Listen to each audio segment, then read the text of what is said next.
Meus amigos, nós estamos então aí prestes a finalizar, na verdade, né? Começar a nossa última aula, finalizar nosso período. A gente tem só mais hoje e a próxima quarta-feira já é só o prazo para entregar o nosso trabalho final, certo? Então, peço que vocês, qualquer dúvida que tiverem, o momento é esse. Estou bagunçando aqui a câmera, estava procurando um papel aqui no chão. Já, beleza. Vou anotar aqui algumas coisinhas enquanto a gente vai conversando também.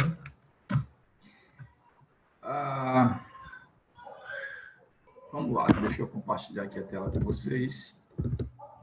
Nosso último encontro vai tratar sobre o consumo de comércio internacional, especificamente, né, falando do consumidor internacional. Então, como é que vai ser o nosso encontro hoje? Eu vou falar de forma tentar ser bem direto, né, acerca do consumo internacional, do mercado global.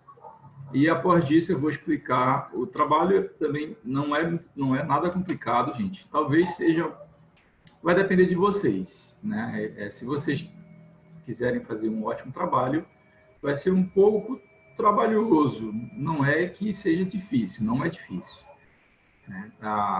E aí eu já aconselho vocês a procurarem, né, se dedicar para fazer um ótimo trabalho. Não sei se vocês lembram, eu dei um exemplo na sala de aula sobre comprar e não levar, né? Então, quando a gente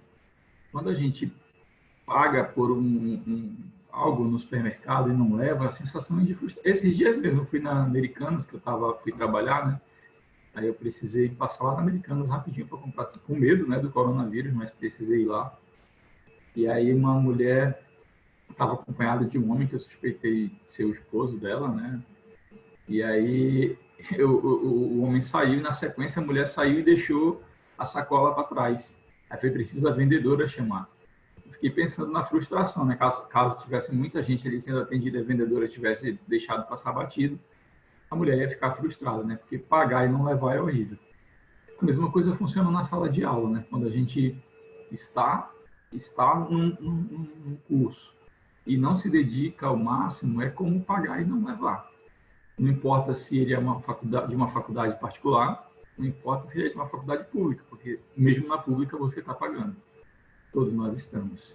Sem contar que tem o seu tempo, que é precioso, e sem contar que lá na frente, essa mercadoria que você está levando, eu estou usando mercadoria aqui entre aspas, né, hoje pode ser um diferencial. Então, né, faça valer a pena, né? Tudo que você fizer, faça bem feito, né? Aquilo que merece ser feito tem que ser bem feito, tá? Não estou fazendo nenhuma crítica, tá? Eu estou dando um conselho só. Aproveitar o nosso último encontro, né? Dessa disciplina. Esse aqui a gente viu essas questões aqui, né? Mesmo que algumas um pouco rapidamente, né? Mas nós falamos destes pontos. E hoje a gente vai ver dois aspectos acerca do consumidor ou do consumo também internacional. Um é o sucesso de uma empresa no ambiente internacional e o outro é o comportamento desse consumidor nesse mercado. Primeiro, acerca do sucesso. Gente, é inegável hoje que as empresas elas têm alcance global. Eu não sei, vocês já devem ter ouvido falar lá no ensino médio, talvez, sobre um processo chamado globalização. Na década de 90, de 1990, início da década de 2000, era muito comum falar desse termo. Depois foi caindo um pouco em desuso, né? As pessoas deixaram de usar um pouco no noticiário e tudo mais, mas ele é um termo muito atual. As empresas estão cada vez mais tendo escala global. Quando eu digo escala, é produção. Você pega uma empresa, você pega uma Nike, por exemplo, que tem a sede aqui nos Estados Unidos, mas acaba produzindo aqui na China, por exemplo. Gente, é impressão minha. O meu áudio está picotando ou não? Para mim tá normal, professor. Está normal? Não, beleza. É porque eu estava ouvindo Alguma coisinha aqui, eu achei que era o meu áudio que estava picotando. Então, ó, o que a gente tem hoje? Você tem uma empresa como a Nike, né, que tem um escritório aqui nos Estados Unidos, mas produz aqui na China e vende para o mundo todo, vende para o Brasil, vende, enfim, para países africanos, para a Oceania e tudo mais. E aí, aquela questão de, mas isso é um produto chinês, é algo que caiu muito em desuso, né? Porque você pega, por exemplo, uma produção da Apple.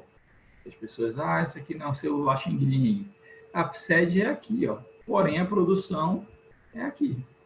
Né? E aí você tem o Brasil, que vende ferro, né, para a China também. Eu estou citando muito a China, mas o Brasil, por exemplo, a gente está bem aqui em Manaus, né?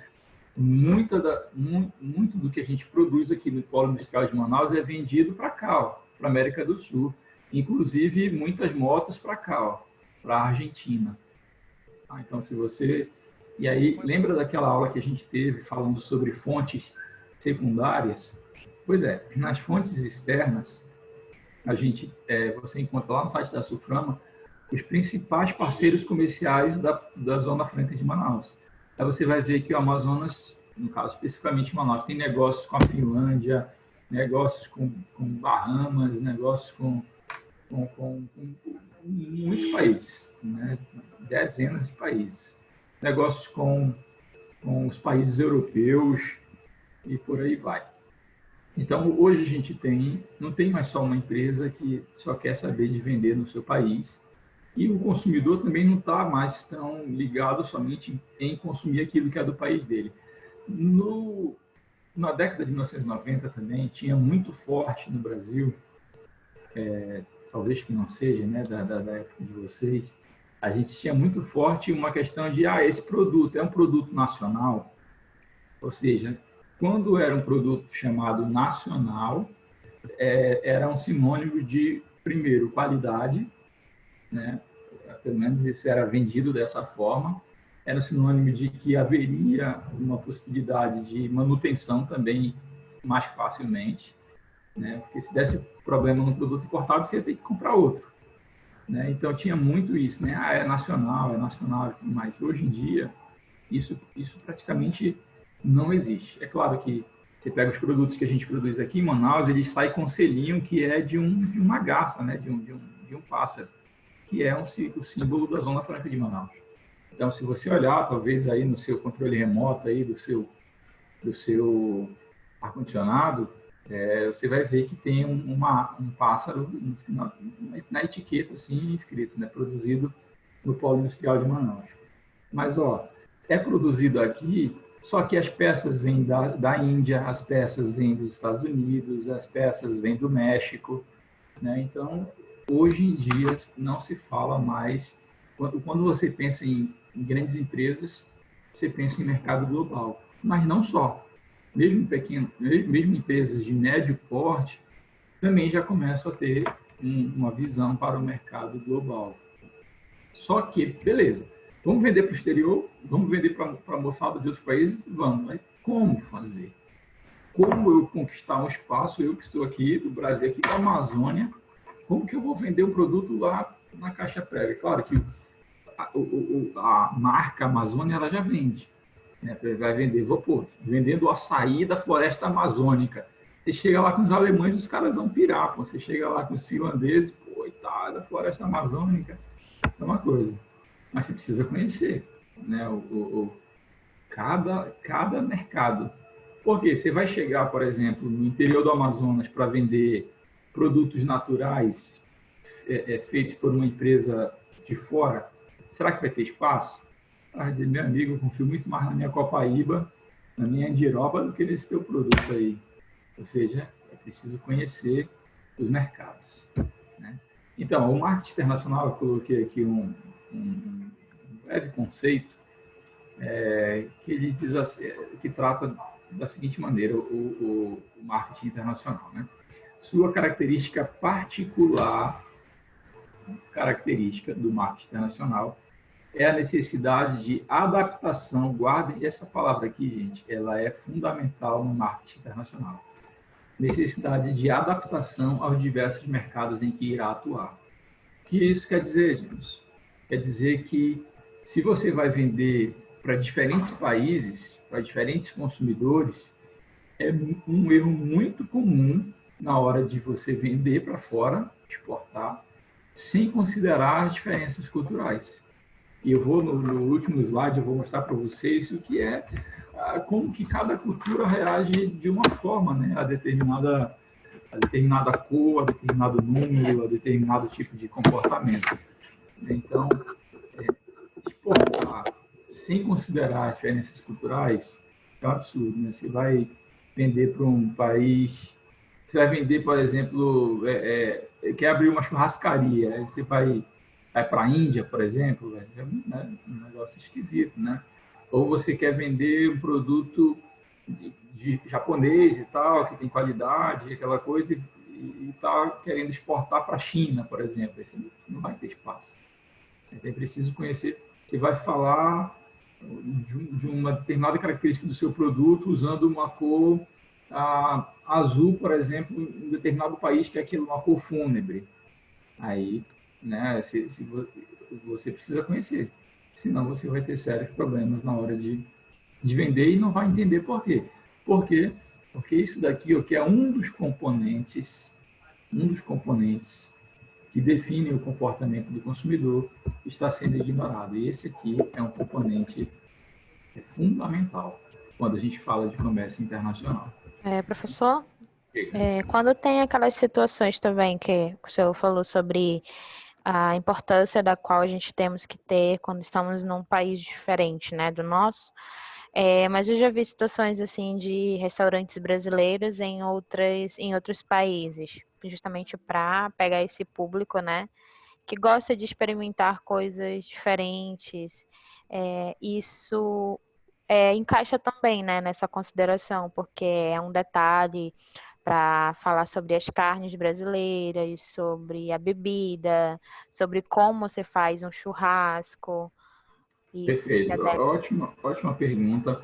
Aí a gente tem que considerar duas questões, pelo menos, né?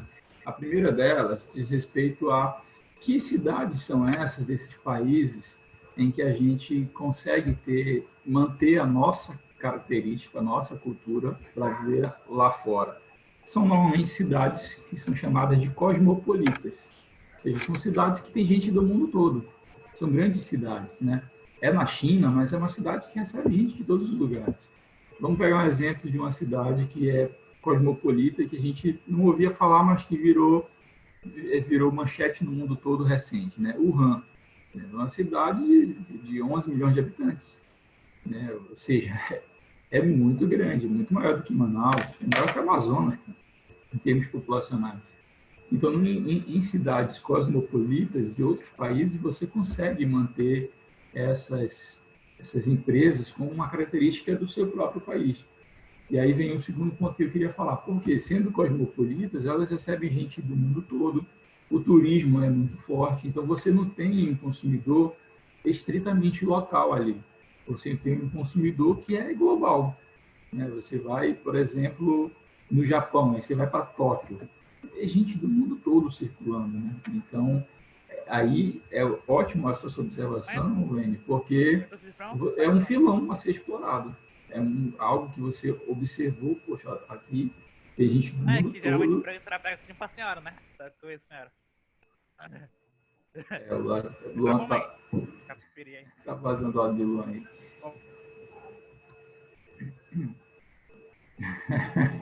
Tranquilo, não acontece, meu amigo. Acontece nas melhores videoconferências, não esquenta. Chegou o pastel, poxa, olha aí, ó, o pastel, um arumaki, né? A pessoa, o arumaki que é oriental, né? Puxa vida, aquilo que vem com verdura dentro, assim, é bom demais, né? Então, cadê? Quem está comentando aí? Acontece, meu amigo, acontece. Então, bem observado isso que a Aline falou, e aí você tem que observar nessas situações o mercado mesmo. Aqui é uma cidade onde eu estou querendo entrar, mas que não é cosmopolita, mas é um excelente mercado. Como é que eu vou me comportar? Então, mesma coisa, né? Você vai. Isso eu estou falando de mercado internacional, mas isso serve para nós também. no mercado local essa técnica. Eu vou entrar numa cidade do interior para vender produto natural, processado, será que vai fazer sucesso?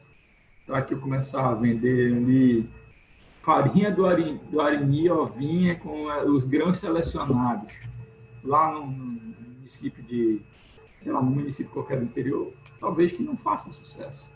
Pode ser que até faça. De repente alguém descobre uma forma aí de convencer o pessoal a comprar, ótimo. Mas você precisa observar, de repente num lugar onde já tem algo ali que é cultural, e extremamente batido, talvez seja a hora de rever aquela forma de vender as coisas, né? Ou pensar num outro produto, num outro serviço. Quando a gente fala de estratégia de marketing, e aí eu quero frisar muito isso, gente, é entender o consumidor local. Mais uma vez, a aula é sobre consumo internacional, mas ela serve também aqui para a gente. Serve, por exemplo, para você quer montar um negócio em Manaus. Qual é a característica das diferentes zonas geográficas de Manaus? Eu vou abrir um parêntese aqui. A gente tem em Manaus um preconceito muito grande, que é antigo já, por exemplo, com a zona leste de Manaus. Como se a realidade da zona leste não se repetisse, por exemplo, embaixo da zona oeste. Como se, eu vou falar de violência, por exemplo, que é associado sempre à zona leste. A zona norte, em muitos pontos, ela é mais violenta que a zona leste. Então, e aí, tratando da questão nossa de preconceito, eu podia já achar que algo ia dar certo na zona leste por causa do que eu penso já, né, do preconceito que eu tenho, e pode ser que não dê certo, ou o contrário, pode ser que dê muito certo. Preconceito na minha área, gente, essa questão que o Luan falou que é bobagem. Eu morei durante muitos anos na Zona Centro-Sul, 18 anos da minha vida eu morei na Zona Centro-Sul. E eu lembro que na época, quando eu tinha reuniões, né, no jornal onde eu trabalhava, havia muito preconceito com a Zona Leste de Manaus já há muito tempo atrás. Eu ficava observando o bairro onde essas pessoas moravam. Eu ficava pensando, pô, fulano está falando, e eu morava na Zona Centro-Sul. Fulano está falando do São José, mas no bairro dele, que fica em determinado lugar, né, é tão violento quanto. Eu não entendo isso. Mas a gente cria uns estereótipos assim que acaba sendo... E aí você, como empreendedor, como administrador, você tem que tentar fugir desses preconceitos. Esse precisa ser objetivo. Se é proprietário, é gerente, ou é diretor de compras, o que quer que seja, de uma empresa, vamos lá, é uma loja de calçados. Você precisa ter pesquisa para identificar que tipo de produto eu consigo vender em tal e tal localidade, independentemente da zona em que esteja. É claro que aí eu tenho algumas características, mas, por exemplo, na zona leste ou zona norte, tem muitos comerciantes endinheirados. Então, de repente, eu tenho como um nicho de mercado uma distribuição para esses comerciantes. Vou me dar muito bem lá, por exemplo, né? Então, quais essas estratégias, elas incluem o quê? Conhecer as características do mercado que eu quero entrar. É básico isso aqui, tá, gente? Se eu quero vender para alguém, eu preciso saber o que... Lembra que a gente falou isso muito no período passado? Eu quero vender para alguém, né? Eu tenho ali o que aquela pessoa ali, de repente, ela está... o que eu posso oferecer para ela que ela está necessitando? É algo que você pode se perguntar, né? A compreensão das diferenças... Tá diferentes, mas as diferenças, tá? Compreensão das diferenças e é cultural. Não é isso mesmo, estou lendo aqui igual Chaves. A compreensão das diferentes culturas ou das diferenças culturais, né? Aqui está certo, não está errado. Então, preciso compreender isso, e até mesmo no Brasil, né? Você quer vender para outros estados, qual é a característica do consumidor do Pará? Qual é a característica do consumidor do Ceará? Qual é a característica do consumidor do Rio Grande do Sul, que já é o oposto, talvez, né, da forma de tratar, da forma de se relacionar entre nortistas e sulistas. Diz-se que o sulista é muito mais reservado, muito mais na dele, né, muito de de contato. Já o nortista não, é contato, é abraço, intimidade e tudo mais. Então, para cada cultura, você precisa tratar de uma forma. Tá? Isso é básico. Né? Você precisa também, quando você pensa em estratégia, né? Qual é o posicionamento da empresa no mercado? Né? Quais são os atributos do produto que eu posso trabalhar para aquele mercado específico? Né? Qual é o estilo organizacional, a especificidade do ambiente? Isso tudo são questões que têm que ser observadas quando se fala de uma estratégia de marketing. E aí, voltando à questão específica da exportação, a gente podia se perguntar o seguinte, por que eu preciso saber como é o consumidor nos outros lugares? Afinal de contas, Coca-Cola não é Coca-Cola em qualquer lugar? Havaiana não é Havaiana em qualquer lugar? Né? Um tênis Nike não é um Nike em qualquer lugar? Precisa realmente eu conhecer o perfil do consumidor para eu fazer propaganda para eles? Pergunta que podia pedir para vocês responderem como exercício, por exemplo. Né? Mas vamos falar aqui de, salvo engano, são 8 pontos, por que é importante a gente saber, a gente conhecer o mercado-alvo que a gente quer entrar. Aqui, o primeiro deles, linguagem e tradução. Vamos falar de exportação especificamente, né? Você vai exportar, né, um produto para qualquer país que seja, né? Como é que você vai fazer a sua propaganda? Você precisa conhecer os dialetos. Por exemplo, uma empresa que vem de fora vender no Brasil, a forma como o manauara fala é muito diferente da forma que o paulista fala, que é muito diferente da forma que o maranhense fala.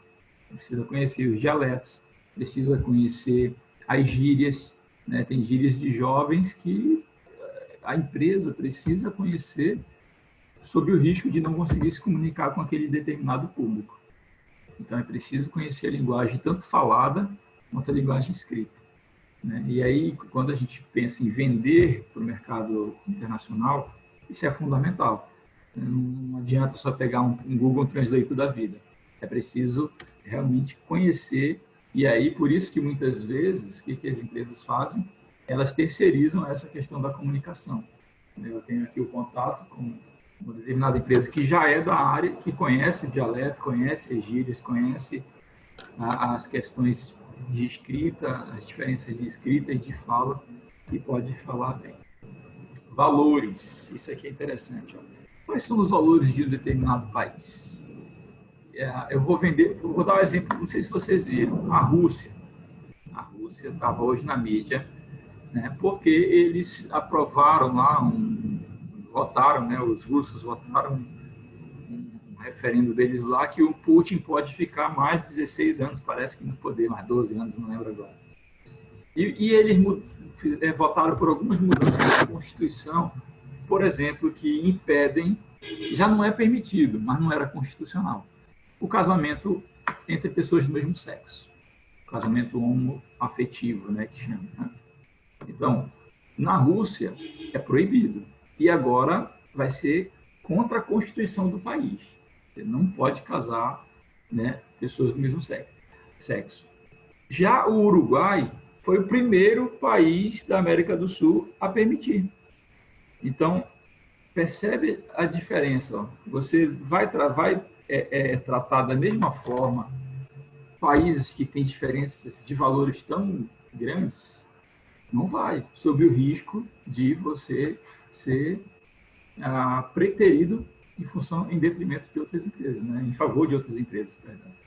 Você não pode fazer uma propaganda desconsiderando os valores. Você vai fazer uma propaganda na Rússia falando sobre a questão de liberdade sexual, você está morto. Né? Primeiro que corre o risco de ter que se explicar para o governo. E da mesma forma, o contrário. Você vai, no Uruguai, tentar vender uma questão que é contra o que eles pensam, aí também você vai ter problemas. Então, a questão dos valores ela é extremamente importante. Vou dar um exemplo para vocês. Deixa eu colocar aqui uma propaganda, não sei se vocês vão conseguir ouvir. Eu separei aqui, não sei se vocês lembram dessa propaganda. Só um minutinho, deixa eu pegar aqui.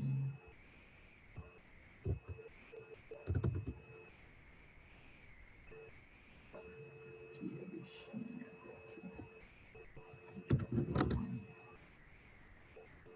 Vou colocar aqui. Não sei quantos lembram dessa propaganda aqui.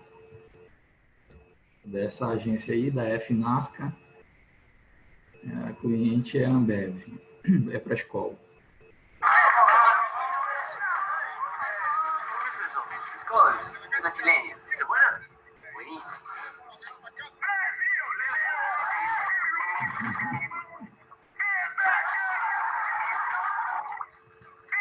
Chegaram as latas falantes na escola. São milhares de latas espalhadas por aí. Torça para encontrar a sua. Chefe, tivemos um acidente. Mandamos um carregamento de escola para a Argentina. Ih, rapaz. Coitada das latinhas. Dirigindo mesmo. Não sei se vocês lembram desse comercial, não sei se chegaram a ver algum dia, ele fala Maricon, né? E aí, isso aqui virou um problema, cara, porque o Ministério Público mandou a Ambev retirar essa propaganda do ar, e porque um argentino viu a propaganda, se sentiu ofendido, e o Ministério Público recomendou que a empresa tirasse do ar, por dois motivos. Um, porque estava sendo contra os argentinos, estava ofendendo os argentinos, e porque estava sendo homofóbico, né? Porque maricon é o maricas, né?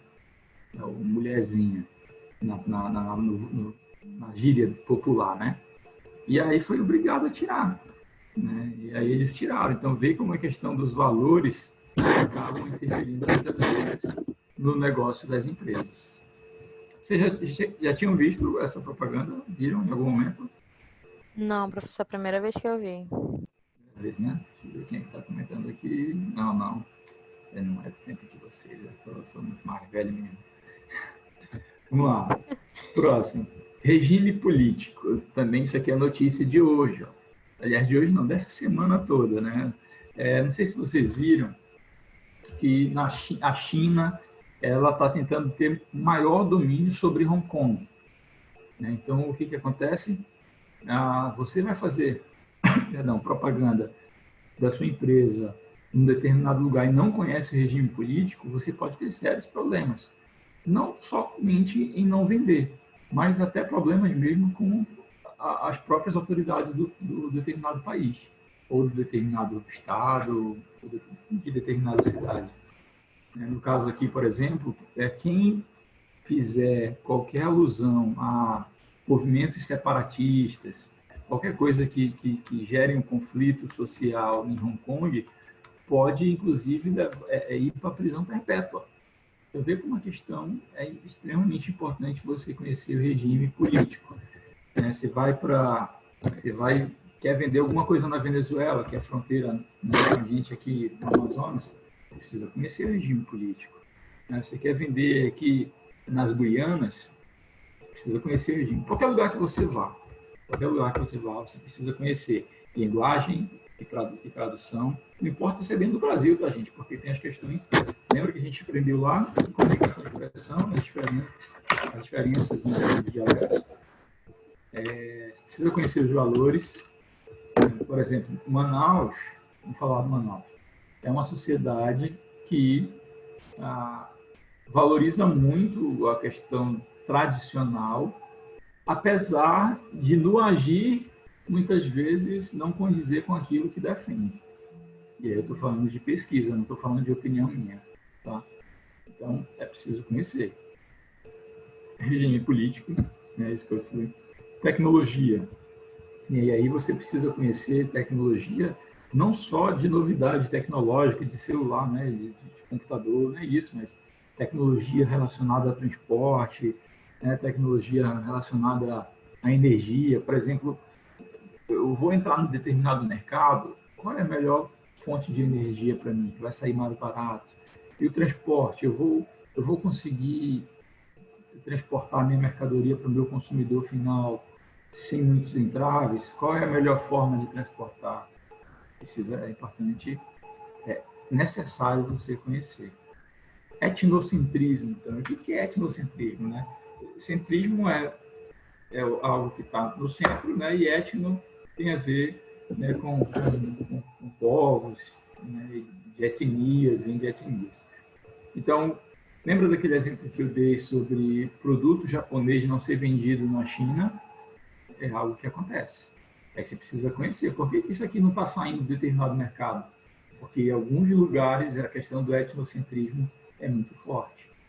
Você vê, pode observar, é uma coisa que eu já observei, no Brasil, em Manaus, muitos, eu ainda não vi até hoje, japonês que não esteja andando de Honda ou Corolla, ou Nissan.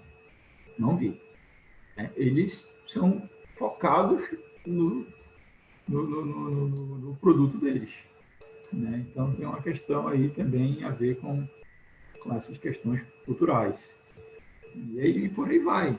Você está tendo um problema agora, por exemplo, Estados Unidos e China. É claro que a gente está falando de gigantes e que os produtos são os mais diversificados possíveis, mas começam a surgir problemas desse tipo.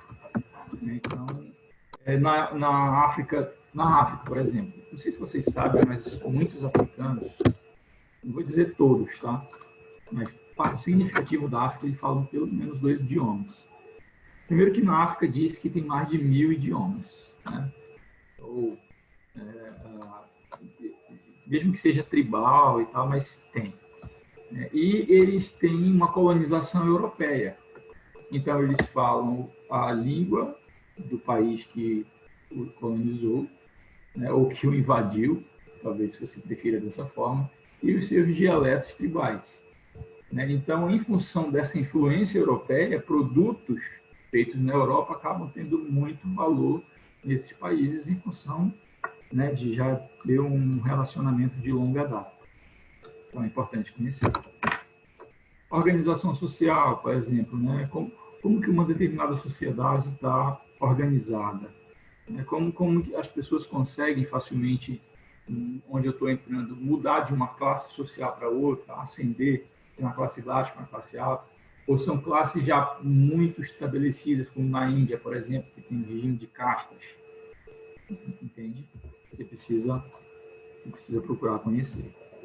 Né? Educação. Isso aqui também é interessantíssimo. Né? Você vai vender para um país de baixo nível de escolaridade, de baixa leitura. Que tipo de linguagem você vai tratar? Qual a forma que você vai abordar, né, a venda do seu produto? Então, também está relacionado. Religião. Né? A gente tem grandes religiões aí no mundo. Você tem cristianismo, você tem islamismo, você tem judaísmo, confucionismo, né, budismo e por aí vai. Então, dependendo do mercado que você vai vender, você não vai poder... Aliás, lembrem disso, gente. Num mercado global, embora as empresas sejam cada vez mais pulverizadas em termos de produção, produz um pouco na Finlândia, produz um pouco no Brasil, produz um pouco na Argentina, mas é a mesma empresa. Apesar disso, as diferenças culturais não são vencidas pelas empresas fazendo uma única coisa. Em cada mercado, ela age de uma forma. Por quê? Porque tem tudo isso aqui que a gente falou, né? Tecnologia que é diferente. Por exemplo, na China, os caras estão implantando 5G. Na verdade, já estão bem avançados com 5G. No Brasil, a gente ainda nem fez ainda leilão para 5G. Né? No Japão e na Coreia do Sul, a internet dos caras é uma coisa. Comparado com a nossa aqui, não tem como comparar. Então, tecnologia, regime político, Cuba. Você não vai tratar Cuba da mesma forma que trata a Alemanha. Não estou dizendo que um é melhor que o outro, pelo amor de Deus. Estou fazendo juízo de fato, não estou fazendo juízo de valor. O regime político em Cuba é um, o regime político na Alemanha é outro, o regime político na Venezuela é outro, e por aí vai. Os valores dos suíços são diferentes, por exemplo, dos valores dos canadenses. Né? E por aí vai. Então, religião também ela é importante. Né? Então, você pode até não ser religioso, pode ser ateu, pode ser agnóstico, o que quer que você seja. Mas isso, na hora de vender, você precisa conhecer a religião do mercado onde você vai entrar. Você precisa entender que, por exemplo, para determinadas religiões, determinados tipos de animais são sagrados. Ou o contrário, determinados tipos de animais são mal vistos, são considerados impuros. Tudo isso você precisa conhecer para se dar melhor no mercado global. A percepção do tempo, outra questão interessante. Dependendo do lugar, você percebe o tempo de uma forma diferente. Não é uma mudança no tempo em si, tá? De marcação de tempo, mas da forma como você lida com ele. Por exemplo, países como a Alemanha, como a Escandinávia, você tem uma valorização do tempo muito grande, porque são países, e aí entra uma outra questão cultural. Existem países que são individualistas e existem culturas que são coletivistas. Uma cultura individualista, cada um por si, está numa empresa, por exemplo, eu estou preocupado com o meu, nem peço ajuda dos outros, eu estou tentando focar o máximo possível em mim para eu ter resultado, para eu ser valorizado. Normalmente são países de alta renda per capita. Os países com uma cultura coletivista são países de menor renda per capita, em geral, e é aquela coisa de que o que importa é o coletivo e tal, então é diferente. Você pega países que são mais individualistas, como a Alemanha, a percepção do tempo para eles é diferente. Para eles o tempo é muito importante. Então, se ele está, cada atividade é no seu tempo. Se ele está no telefone contigo, é inadmissível ele estar no telefone e respondendo um e-mail. Aqui, para a gente, não. Né? O latino-americano está lendo aqui o livro, falando aqui no celular e ainda está colocando, sei lá, o termômetro para verificar, né, a temperatura.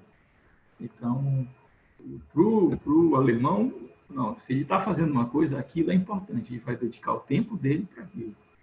Ele só dedica o tempo para aquilo que é importante. São pessoas que valorizam o tempo livre, por exemplo.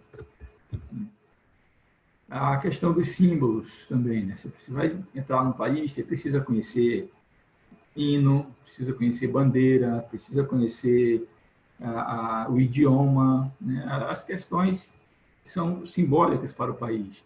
Por exemplo, em alguns lugares, colocar as cores da empresa ou do produto conforme as cores da bandeira é considerado uma ofensa. Você precisa conhecer a cultura, os valores, os símbolos. Então, eu estou mostrando isso aqui para vocês. Talvez vocês nunca tenham pensado em nível internacional, em nível global.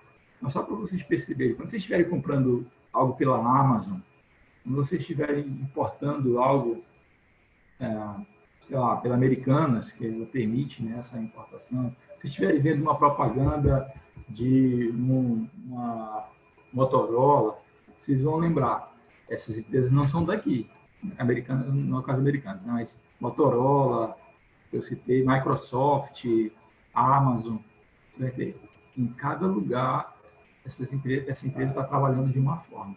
Aqui comigo ela está trabalhando desse jeito. Se você sabe, o Windows, da forma que é aqui, ele tem uma variação da forma que é na Europa. Tanto é que o Windows 10, por exemplo, ele tem o Windows 10, e tem o Windows 10, salvo engano, não lembro se a letra final é N, que caracteriza um produto específico para a Europa. Então, a gente, às vezes, nem se toca nessa... Como que a gente, é tão parte do nosso cotidiano, que a gente nem se toca que tem toda uma engenharia de marketing por trás para lidar com os diferentes mercados pelo globo. E aí, finalmente, as etiquetas, eu falei que eram 8, mas são 11, né? E eu queria falar só para vocês observarem como cada país age, né?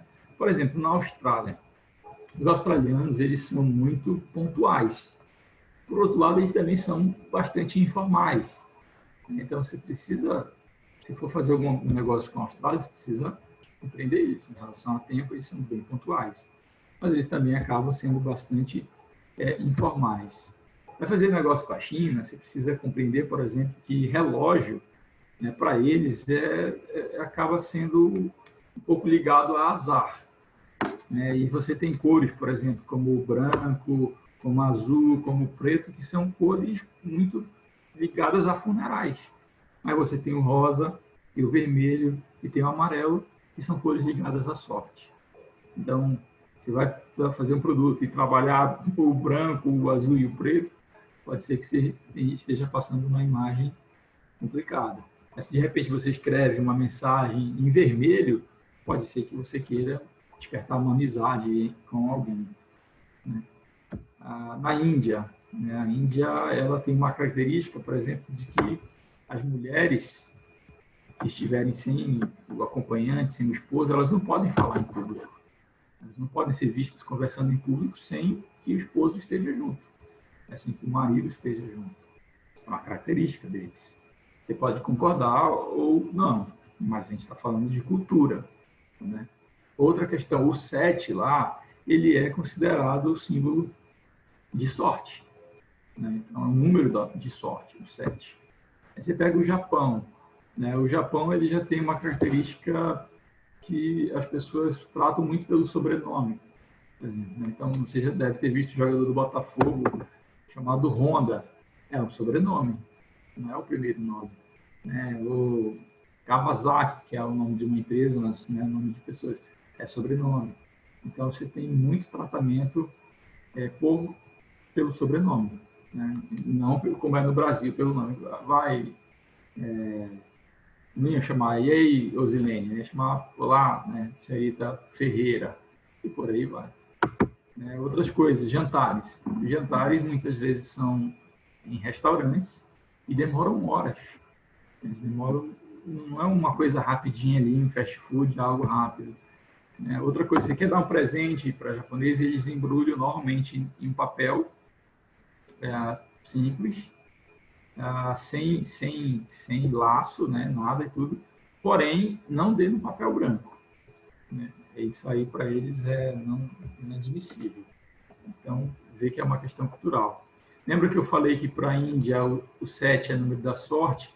Já para o Quênia é o número de azar. Então, vê como, se você tratasse o mercado na Índia exatamente como o mercado da Quênia, do Quênia, e por algum motivo fosse lidar com o número 7, seria um problema se você fizesse a mesma propaganda nos dois países, né? Vamos pegar o caso da Arábia. Lembra que na Índia a mulher é proibida de falar em público se ela tivesse um acompanhante?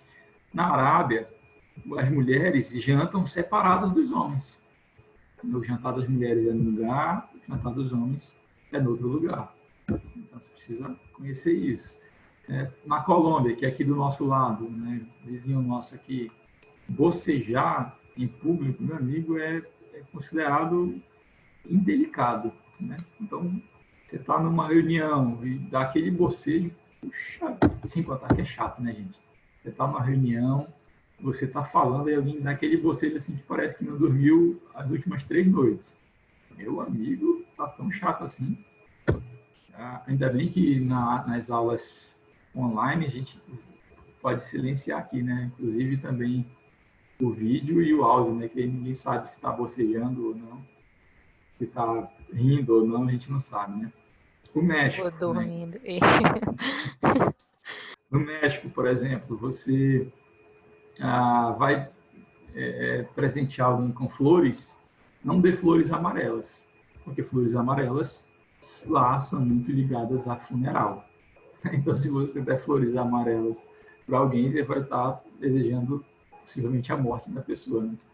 Então, vê como é importante conhecer as etiquetas. A pessoa, você viaja para o México, mesmo que não seja negócio, mesmo que não seja para vender, mas a passeio e por algum motivo você vai dar flores para alguém, você comete uma indelicadeza dessa, talvez a pessoa, né, iria perdoar porque você não conhece, mas você podia evitar se você se dedicasse um pouquinho a conhecer a etiqueta daquele lugar para onde você está indo. Para finalizar, a Itália. A Itália, ela tem uma série de características, né? Todos eles têm, óbvio, né? Mas, por exemplo, os italianos, eles gostam muito de roupas de qualidade, né? A vestimenta deles, né? A vestimenta é qualquer. E preto e dourado não são cores que eles gostam muito. Então, se de repente você está pensando em fazer ali uma propaganda, algo do tipo, que está focando no preto e no dourado, pode ser que o tiro saia pela culatra. Eu coloquei só esses 9 exemplos. Obviamente que o número de exemplos é equivalente ao número de países, porque cada país, não importa se seja vizinho, o Brasil é de um jeito diferente da Argentina, que é diferente do Paraguai, que é diferente do Uruguai, que é diferente da Colômbia, e a gente está todo mundo aqui na América do Sul. E dentro do Brasil mesmo tem diferença. O Rio Grande do Sul não é igual ao sul mato-grossense, que não é igual ao acreano, que não é igual ao araimense. Então, ver como a questão cultural ela é extremamente importante. E isso implica também nos nossos negócios. Então, vamos vender, seja para outros estados, seja para outros países. Então, fica a dica aí para você observar as questões culturais. E não somente, né? Tem questão de tecnologia, tudo isso que eu falei, né? A questão dos símbolos e por aí vai. Certo, gente? Aqui era uma pincelada, né? Com certeza vocês terão aí, eu espero que estejam sendo despertados para conhecer mais, pelo menos essas questões culturais aqui, de pesquisar, né? Um pouquinho, pelo menos, de países que você tem vontade, talvez até de conhecer, pesquisar um pouco de como é que é a cultura, quais são os valores e por aí vai. Na próxima aula, aí eu vou dar esse prazo para vocês de uma semana, limite realmente do nosso período. Você vai fazer o seguinte, você vai descrever 3 comerciais de TV, tá? Então, mas eu trabalho de manhã, de tarde e de noite. Eu acredito que em algum momento dá bom você tirar 10 minutos para você assistir um comercial de TV, 3 comerciais de TV. Né? Até porque cada comercial de TV, gente, dura 30 segundos. Então, 1 minuto e meio é suficiente para você estar na frente da TV. Mas está no meio do filme. Então, aí já pode mudar de canal. Não tem só um canal. Né? Então, descreva 3 comerciais de TV e como cada um deles tenta fisgar o consumidor. Eu não quero só que tu diga, sei lá, né? A Havaiana tenta fisgar. Eu quero que você descreva o que eles fizeram no comercial deles. Eles mostraram que tipo de imagens, que tipo de música. A música chamou a atenção de vocês? Você acha que tem relação a música, as cores? Elas casam com aquilo que eles estão querendo mostrar? Por exemplo, vou vender cerveja, né? O comercial de cerveja. As cores são azuis, são cores frias, é branco, é azul, azul escuro. Será que é assim que é o comercial? Ou será que são cores quentes? Né? É o amarelo, é o vermelho, né? São cores que remetem a calor, né? Ao verão.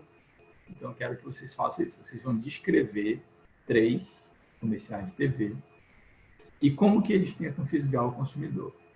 Com base naquilo que a gente já estudou, no comportamento do consumidor, você vai tentar, nesse seu texto de cada um desses comerciais, apontar que estratégias essas empresas estão utilizando. Tá bom?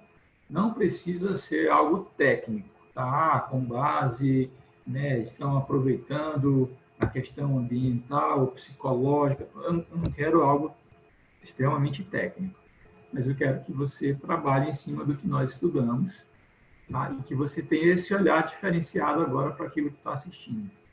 Eu estou falando TV, porque aqui em Manaus, TV ainda é o veículo com maior credibilidade em termos de público, mais do que internet, tá? Mais do que jornal impresso, enfim, é o veículo que tem mais credibilidade junto ao público.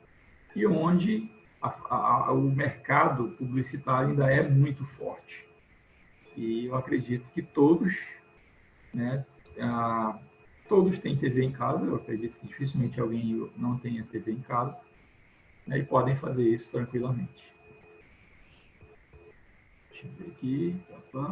Mas tem que usar os comerciais de lojas da região. Então, não necessariamente. Se você fizer de loja da região, legal. Eu acho que vai ser um diferencial porque você procurou o local, mas não precisa não, tá bom? Pode ser qualquer comercial, pode ser de empresa nacional, Pode ser até de um canal fechado, apesar de que não tem comercial, né? Depende do canal também, né? Você pega um TNT da vida, já tem alguma coisa ou outra ali, mas tinha, né? Pelo menos, não sei hoje. Mas não precisa ser só regional, não, tá bom? E pode ser qualquer coisa, pode ser supermercado, pode ser desodorante, qualquer um. Não tem nenhuma restrição. Mas eu vou precisar que vocês No descrevam. caso, não seria 3 comerciais do mesmo segmento, então pode ser de produtos e serviços diversos. Pode ser de produtos e serviços diversos. E por que eu quero que vocês descrevam também? Primeiro, para não ser muito cômodo, né? A Coca-Cola tenta tal coisa. Não. Eu quero que você perceba como que foi trabalhado. Né? E aí eu quero que você diga para mim como alguém que não viu o comercial. Eu estou lendo aqui, poxa, né? Então quer dizer que o Grupo Simões está fazendo isso, aquilo. Então quer dizer que, hipoteticamente, né? O Idaan está anunciando tal na TV, está fazendo isso, aquilo. Então é nesse sentido que eu quero, tá? Então vocês vão fazer de 3 comerciais, lembrando que cada comercial dura em média 30 segundos, até porque tempo de TV é super caro, super, super, super caro. Então os comerciais são curtos mesmo. Gente, a gente finaliza aqui. Né? Eu espero que vocês tenham gostado, né? Tenham aproveitado. Eu sei que a pandemia ela trouxe para a gente muitos desafios, ela trouxe para a gente muitas dificuldades. Né? Eu falo para a gente, é para todo mundo. Né? É para a gente como consumidor, é para a gente enquanto trabalhador. Né? As nossas empresas, algumas permitiram home office, outras não. E até hoje está nesse confronto. E na educação não foi diferente. Né? Foi um desafio para alunos, foi um desafio para professores. Eu acredito que a gente tentou fazer o melhor possível. Eu falo por mim, eu tenho certeza que os colegas da mesma forma. E espero realmente que tenha sido útil para vocês, né, a disciplina, que vocês tenham percebido essa utilidade, a importância, né, dessa disciplina, que talvez na hora de olhar para a grade curricular vocês tenham visto, talvez nem tenham dado muita importância, né, no primeiro momento. Eu lamento muito, né, que poucos participem desse momento de videoconferência, que a gente pode tirar dúvida. Eu acredito que é muito mais enriquecedor quando você participa no momento da videoconferência, porque você pode tirar suas dúvidas, né? Eu acredito que acaba sendo mais produtivo, mas eu entendo que nem todos podem, né? E na não possibilidade, quero dizer que sempre estive aberto e continuo, né, a qualquer troca de ideias, pode ser por WhatsApp, pode ser por e-mail, né? Sinal de fumaça, se vocês quiserem mandar também, a gente procura decifrar aqui, tudo para desenrolar aí no meio de campo. Professor, em referente ao trabalho final, ele vai ser a próxima aula já? É porque é o limite já do período, né? Entendi. Então, E vai ser postado na plataforma? A gente vai apresentar na sua aula mesmo? Não, vai ser postado na plataforma. Eu gostaria muito de fosse apresentado na minha aula, só que, como já foi falado, né, que boa parte dos alunos não podem participar, não conseguem, tanto é que a gente só tem, em média, 2, às vezes 3, acho que o máximo que a gente teve foi 5 alunos, né, no mesmo dia. Então, eu não vou marcar para ser apresentado na minha aula, porque eu entendo que a maioria não vai participar porque não pode. Então, vai ser para entregar na plataforma. Tá? Okay. Vou falar com o professor Matheus para colocar lá o espaço para fazer o upload do arquivo. Tá bom, então. Obrigada. Tá bom? Beleza, Lene. Muito obrigado, Luan. Valeu, meu amigo. Tchau, gente. Boa noite para todos. Boa noite, boa noite. Até amanhã tem trabalho para apresentar, pelo amor de Deus. Vamos apresentar. Boa sorte, boa sorte. Tchau. Tchau.